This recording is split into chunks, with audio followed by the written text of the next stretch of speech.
কুর্মাবতার। পাতালে দৈত্যরা শাস্ত্র পাঠ করে যথেষ্ট শক্তিশালী হয়ে উঠেছে।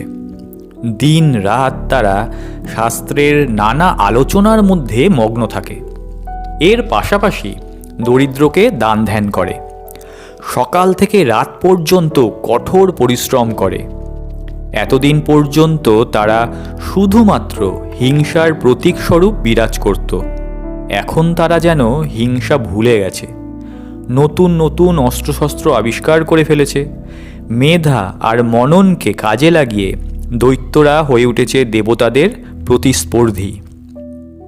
একদিন তারা নববলে বলীয়ান হয়ে দেবতাদের স্বর্গরাজ্য আক্রমণ করে বসল। অসুররা যে এতদিন এইভাবে অনুশীলন করে এত শক্তিশালী হয়ে উঠেছে সে খবর দেবতাদের কানে পৌঁছায়নি। দেবতারা ভেবেছিলেন এই অসম যুদ্ধে তারা জয়যুক্ত হবেন, যেমনটি এতকাল হয়ে এসেছে। স্বয়ং ভগবান যাদের সহায় তাদের হারাবে এমন সাধ্য কার আছে? এবার কিন্তু ফল একেবারে উল্টে গেল।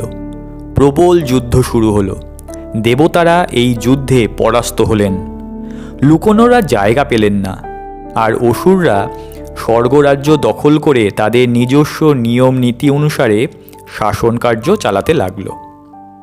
এভাবে কতদিন আর আত্মগোপন করে থাকা যায়? প্রতি মুহূর্তে অপমানিত হতে হচ্ছে দেবতাদের। কিন্তু কি আর করা যাবে? আবার একত্রিত হয়ে সংগ্রামে অবতীর্ণ হবেন এমন মনোবল আর দেবতাদের অবশিষ্ট ছিল না। অনেক ভেবেচিন্তে তারা দেখলেন স্বয়ং ব্রহ্মা তাদের এই পদে বসিয়েছিলেন। এখন সকলে মিলে ব্রহ্মার কাছে যেতে হবে, করজোড়ে প্রার্থনা জানাতে হবে, তাহলে যদি ব্রহ্মার মন গলে। একদিন সকলে মিলে ব্রহ্মার কাছে গেলেন।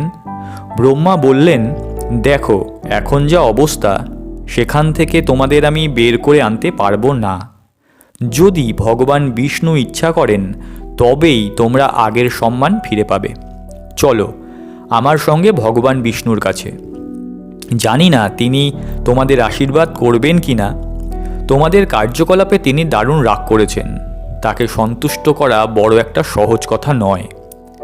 দেবতারা মাথা নিচু করে ব্রহ্মাকে অনুসরণ করলেন। মুখ দেখাবার মতন কিছু আর কি তাদের আছে?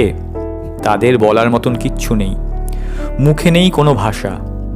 সকলকে নিয়ে ব্রহ্মা এলেন বিষ্ণুর কাছে, বিষ্ণুকে সন্তুষ্ট করলেন। বিষ্ণু সন্তুষ্ট হয়ে আনতে চাইলেন, বলো কি ব্যাপার, তোমরা সবাই মিলে আমার কাছে কি আর্জি জানাতে এসেছো? দেবরাজ ইন্দ্র লজ্জায় কথা বলতে পারল না। দেবতাদের এই বিপর্যয়ের জন্য তিনি তো আসল দায়ী। তিনি হলেন স্বর্গের দেবতা, অথচ তিনি স্বর্গরাজ্য রক্ষা করতে পারেননি। এইভাবে আলসেমি করে দিন কাটিয়েছেন, কামনা বাসনার জালে নিজেকে জড়িয়ে ফেলেছেন। তিনি মাথা হেঁট করে দাঁড়িয়ে থাকলেন। ব্রহ্মা সব কথা শোনালেন বিষ্ণুকে। বললেন, এখন এমন পরিস্থিতি এসে দাঁড়িয়েছে তাতে আপনি ছাড়া আর কেউ আমাদের বাঁচাতে পারবে না। আর কতদিন আমরা দানবদের ভয়ে এইভাবে জীবন কাটাবো? আর দানবরা আমাদের মাথায় চড়ে এইভাবে স্বর্গরাজ্য শাসন করবে? অসুরদের কবলে পড়ে পুরো সৃষ্টি তো এখন রসাতলে যেতে বসেছে। আপনি সৃষ্টিকর্তা, প্রজাপালক হিসেবে আপনার খ্যাতি, অনুগ্রহ করে আপনি একটা উপায় বলে দিন। বিষ্ণু সব কথা মন দিয়ে শুনলেন। শেষ পর্যন্ত স্থির করলেন, যে করেই হোক দেবতাদের রক্ষা করতে হবে, তাদের হৃত সম্মান ফিরিয়ে দিতে হবে। কৃতকর্মের জন্য এখন তারা অনুতপ্ত, তাই তাদেরকে আর শাস্তি দেওয়া উচিত নয়। অসুরদের তিনি সাহায্য করবেন না। অসুররা বিদ্বান এবং বলবান হয়ে উঠেছে, এ বিষয়ে কোনো সন্দেহ নেই। কঠিন কঠোর তপশ্চর্যার মাধ্যমে তারা এইসব ধন সম্পত্তি আয়ত্ত করেছে। কিন্তু অসুররা স্বার্থপর, তারা আত্মসুখ ছাড়া আর কিছুই জানে না। আর দেবতারা উদার, তারা সকলের জন্য ভাবতে ভালোবাসেন। হয়তো কোনো কোনো ক্ষেত্রে তারা তাদের ওপর ন্যস্ত দায়িত্ব পালনে অপরাগ হন, বিলাসবহুল জীবনযাত্রায় অভ্যস্ত হয়ে ওঠেন। কিন্তু এটা হলো তাদের সাময়িক বিচ্যুতি। ভুল করলে তার ক্ষমা থাকা উচিত। বিষ্ণু শান্ত স্বরে দেবতাদের বললেন, দেখো তোমরা যেরকম দুর্বল হয়ে পড়েছ তাতে এখন লড়াই হলে পরাজয় অনিবার্য। এখন তোমাদের যে করেই হোক আরও শক্তিশালী হতে হবে। তার জন্য ক্ষীরসাগর মন্থন করা দরকার, কিন্তু তোমাদের দ্বারা ওই সাগর মন্থন সম্ভব নয়। এর জন্য প্রচুর শারীরিক সামর্থ্য দরকার। আমি বলি কি, এখন অসুরদের সঙ্গে ঝগড়া বিবাদ করে লাভ নেই। তোমরা গিয়ে তাদের সঙ্গে সন্ধি করো, তাদের সঙ্গে নিয়ে ক্ষীরসাগর মন্থন করো। ক্ষীরসাগর থেকে অমৃত উঠবে, সেই অমৃত পান করলে তোমরা আবার আগের মতন শক্তিশালী হয়ে উঠবে। তখনই তোমরা অসুরদের পরাস্ত করতে পারবে। বিষ্ণু যখন একথা বলছেন তখন তা অবশ্যই দেবতাদের মানতে হবে। অসুরদের কাছে গিয়ে সন্ধির প্রস্তাব দিতেই হবে। এখন প্রশ্ন দাঁড়ালো, অসুররা কি এই প্রস্তাব মানবে? শুধু তাই নয়, এখন অসুররা যেরকম পরাক্রমশালী, তাতে তারা যদি মন্থনের ফলে উত্থিত অমৃতের ভাণ্ড নিয়ে নেয়, দেবতাদের দিতে না চায় সেই অমৃত, কি হবে তাহলে? তাই এইসব সমস্যার সম্মুখীন হয়ে দেবতারা কেমন যেন ইতস্তত করছিলেন। বিষ্ণু তার ক্ষমতা বলে দেবতাদের মনের ভাষা পড়তে পারলেন। তিনি বললেন, অসুররা অমৃত কেড়ে নেবে এই কথা ভাবছো তো? বাহুবলে এবং ক্ষমতায় তোমাদের থেকে ওরা অনেক বলবান, এই বিষয়ে কোনো সন্দেহ নেই। তবে তোমরা যাতে শেষ পর্যন্ত অমৃত ভাণ্ড দখল করতে পারো সে দায়িত্ব আমার। আমি জানি এজন্য আমাকে কিছু কৌশল অবলম্বন করতে হবে। এক্ষেত্রে আমি নিরুপায়, আর ভাবনা চিন্তার অবকাশ নেই। অসুরদের কাছে গিয়ে দেবরাজ ইন্দ্র বললেন, দেখো, তোমরা তো ভালোভাবেই রাজত্ব চালাচ্ছ, আর এতে আমাদের কোনো ক্ষোভ নেই। তবে নারায়ণ বলেছেন ক্ষীরসাগর মন্থন করতে, কারণ তার আয়তন এত বৃদ্ধি পাচ্ছে যে আজ স্বর্গের অস্তিত্ব বিপন্ন হতে চলেছে। এই সাগর মন্থন করে অমৃত তুলে আনতে হবে। আমরা হাতে হাত লাগিয়ে এই কাজটা করতে চাই, না হলে আমাদের সকলের সমূহ বিপদ। অসুররা ভোগসুখে মত্ত ছিল, স্বর্গে এসে যা খুশি তাই করছিল মহানন্দে। এখন অমৃতের কথা শুনে ওরা আরও লোভাতুর হয়ে উঠল। ওরা জানে সব কিছুতে অরুচি আসে, কিন্তু অমৃতে কখনো অরুচি আসে না। অমৃতের জোরেই দেবতারা বারবার যুদ্ধে তাদের হারিয়ে দেয়। ওই বস্তুটি পাওয়া গেলে এই ত্রিভুবনে অসুররা হবে অপরাজেয়, আর তখন তাদের স্বর্গ ছেড়ে অন্য কোথাও যেতে হবে না। অসুররা সমস্বরে জানতে চাইল, নারায়ণ কি বলেছেন, একবার ভালো করে বলুন তো। ইন্দ্র জবাব দিলেন, তিনি বলেছেন আমরা যেন একসঙ্গে ক্ষীরসাগর মন্থন করি। অসুররা এই প্রস্তাব সঙ্গে সঙ্গে রাজি হয়ে গেল। দেবতা এবং অসুররা সকলে হাতে হাত মিলিয়ে বন্ধুত্ব স্থাপন করল। এরপর গিয়ে দাঁড়ালো ক্ষীরসাগরের তীরে। সামনে সুবিশাল জলরাশি, যেমনই গভীর তেমন তার আয়কার আয়তন। মন্থন করতে গেলে উপযুক্ত দণ্ড চাই এবং দড়িও চাই। নারায়ণ অবশ্য সব ব্যবস্থা আগে থেকে করে রেখেছিলেন। মন্দার পর্বত হলো দণ্ড, আর নাগরাজ বাসুকী হলো দড়ি। মন্দার পর্বতকে তুলে আনার শক্তি দেবতাদের ছিল না। অসুররা সেই পর্বতকে ক্ষীরসাগরের তীরে নিয়ে এলো। বাসুকী এসে মন্দার পর্বতকে জড়িয়ে ধরল। একদিকে থাকলো তার লেজ, অন্যদিকে থাকলো তার মুখ। এমনভাবে সে এই কাজটা করলো যাতে দুদিক থেকেই দুদল তাকে টানতে পারে। এইভাবে পাহাড়টাকে সাগরের জলে ঘোরানো হলো। কিন্তু সাপের কোন দিকটা কে আগে ধরবে তা নিয়ে দেখা দিল প্রবল তর্ক বিতর্ক। দেবতারা সমস্বরে বললেন, আমরা বড়, আমরা দীর্ঘকাল ধরে স্বর্গকে শাসন করছি, তাই বাসুকীর মাথার দিকটা আমরাই ধরব। তাদের এই প্রস্তাব সরাসরি নাচক করে দিল অসুররা। তারা ব্যঙ্গে সুরে বলে উঠল, একসময় তোমরা বড় ছিলে, এ কথা আমরা অস্বীকার করতে পারছি না, কিন্তু বর্তমানে আমরাই স্বর্গের রাজা, তাই আমরাই আমাদের খুশি মতো মুখের দিকটা ধরব, আর তোমরা লেজের দিকটা ধরবে। দেবরাজের বুদ্ধি ছিল বেশ ভালো। তিনি সঙ্গে সঙ্গে অসুরদের এই দাবি মেনে নিলেন। তার নির্দেশে দেবতারা সবাই মিলে বাসুকীর লেজ ধরলেন, আর অসুরেরা বাসুকীর মুখের দিকটা ধরল। মন্থনের কাজ শুরু হয়ে গেল। কিছুক্ষণ ধরে টানাটানির পর বাসুকীর অবস্থা হলো শোচনীয়। প্রাণ বুঝিয়ে আর থাকে না, নিঃশ্বাস বেরোচ্ছে বারবার, মনে হয় আগুনের হলকা। আর অসুররা ছিল সেই দিকে, তারা জ্বলে পুড়ে মরতে লাগলো। কিন্তু এখন আর কিছু বলার নেই, তারা স্বেচ্ছায় এই ফাঁদে ধরা দিয়েছে। আর এক বিপর্যয় ঘটে গেল। জলে বিশাল এই পর্বত বারবার ঘুরতে ঘুরতে নিচে কাদার ভেতর তলিয়ে যাচ্ছে।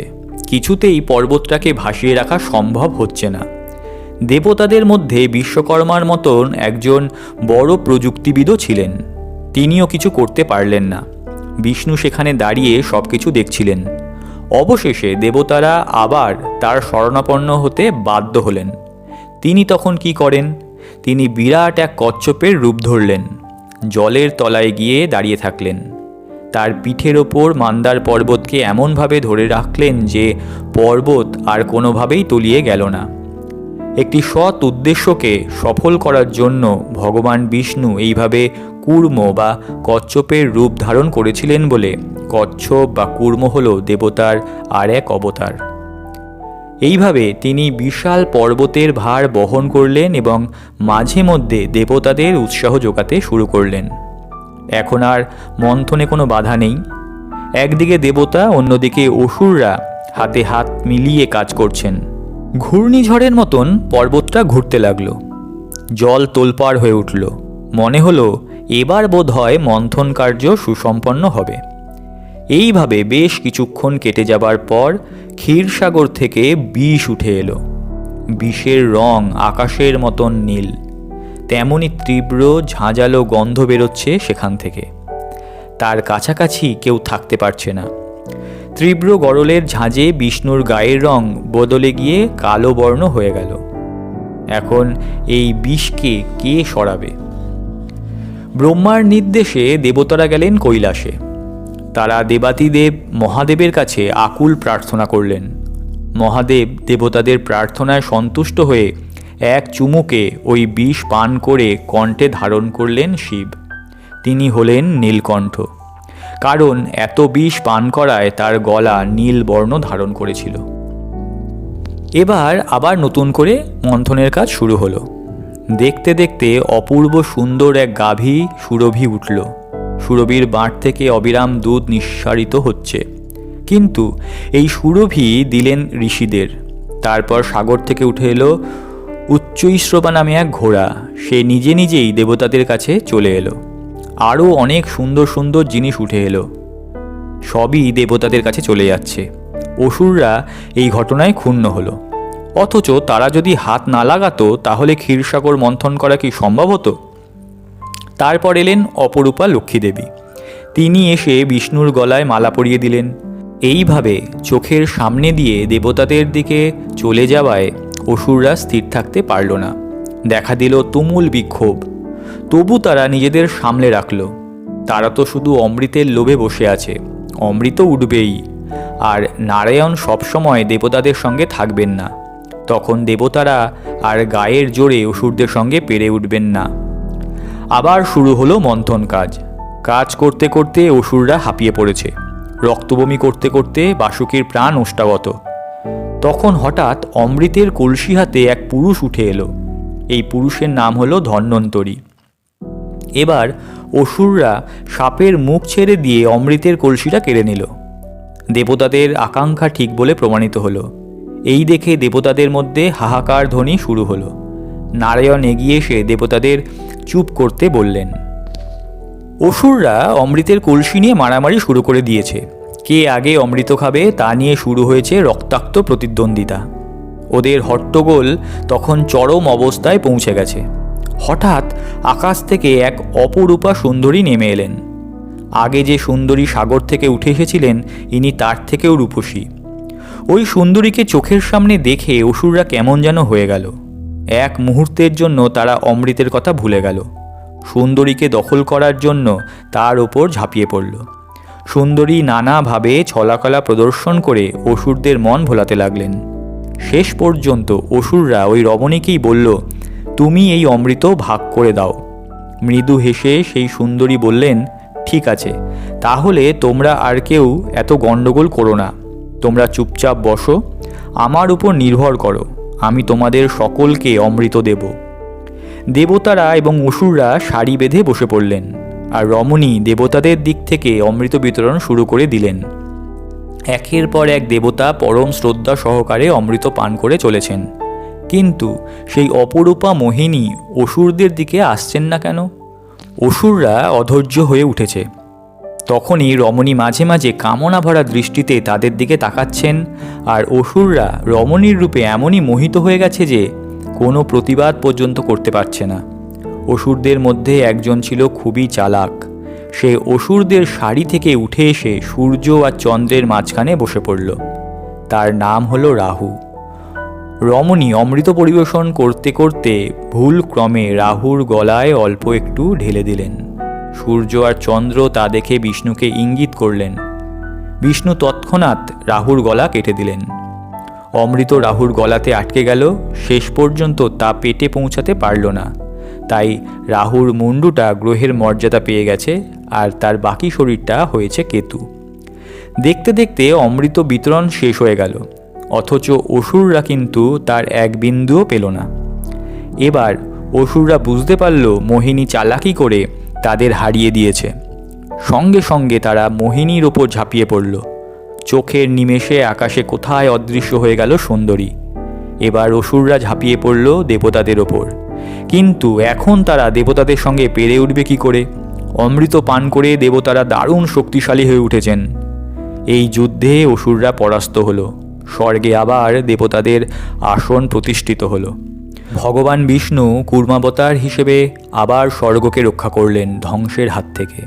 শুধু তাই নয়, তিনি এইভাবে আর একটি কথাও বলে গেলেন, তা হলো মোহ বা লোভের কাছে পরাজিত হতে নেই, তাহলে অসুরদের মতন অবস্থা হবে।